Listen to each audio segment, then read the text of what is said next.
নমস্কার বন্ধুরা, দ্য ঢালিস কিচেনে আপনাদের স্বাগতম। আজকে আমি রান্না করব লাউ শাক চচ্চড়ি। উপকরণ হিসাবে আমি নিয়েছি লাউ শাকগুলো, এখানে কেটে ধুয়ে রাখা আছে।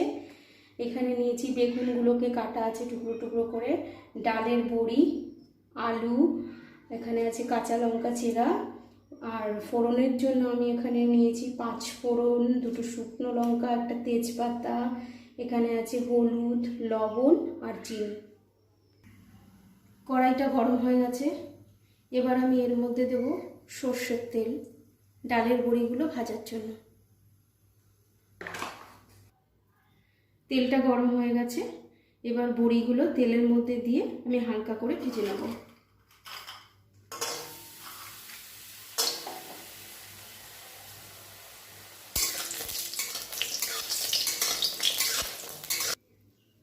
বড়িটা আমার ভাজা হয়ে গেছে, এবার আমি কড়াইতে তেল দেব।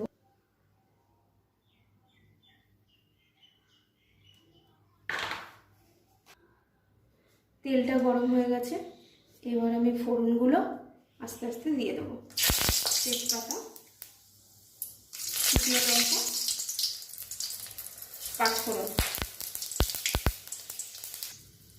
ফোড়নটা হয়ে গেছে, এবার এর মধ্যে আমি আলুগুলো দেব, লাউ শাকগুলো দেব। এগুলো কিন্তু আগে থাকতে কেটে সুন্দর করে ধুয়ে রেখেছিলাম। এবার এগুলোর মধ্যে দিয়ে দেব।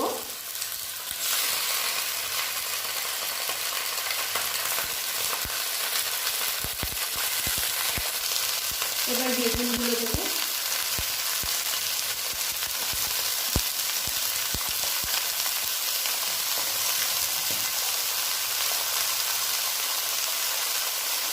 এবার নাড়ব।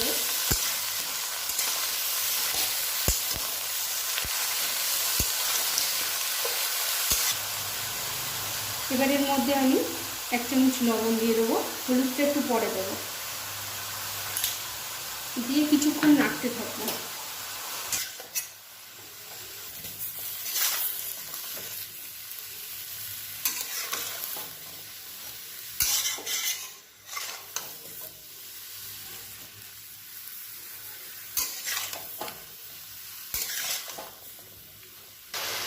এবার আমি এর মধ্যে হলুদ দেবো, 1 চামচ হলুদ দিয়ে দিলাম।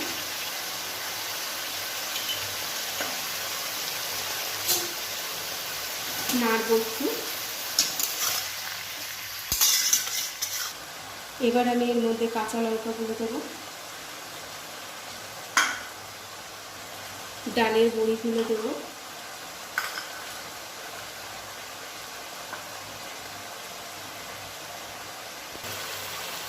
এবার এটা আমি 5 মিনিট ধরে একটু নেড়ে তারপরে আমি অল্প পরিমাণে জল দেবো।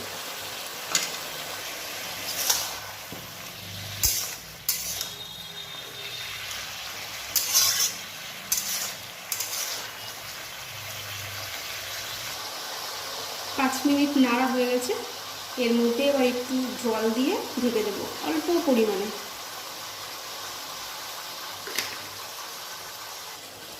এবার এটা আমি 10 মিনিটের জন্য ঢেকে দেবো সেদ্ধ হওয়ার জন্য। 10 মিনিট হয়ে গেছে, এবার ঢাকনাটা আমি খুলব। লাউ চচ্চড়িটা আমার হয়ে এসেছে। এর মধ্যে এবার আমি 1 চামচ চিনি দেব।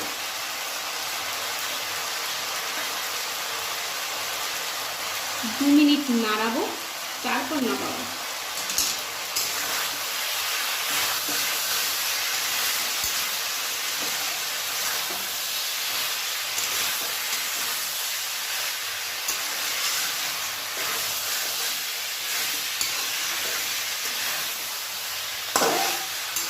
আমার লাউ শাক চচ্চড়ি তৈরি হয়ে গেছে, এবার এটা গরম গরম ভাতের সাথে পরিবেশন করতে পারেন। ধন্যবাদ বন্ধুরা। আমার এই রেসিপিটি যদি আপনাদের ভালো লেগে থাকে তাহলে আমার চ্যানেলটিকে অবশ্যই সাবস্ক্রাইব করবেন, লাইক করবেন, শেয়ার করবেন, কমেন্ট অবশ্যই করবেন।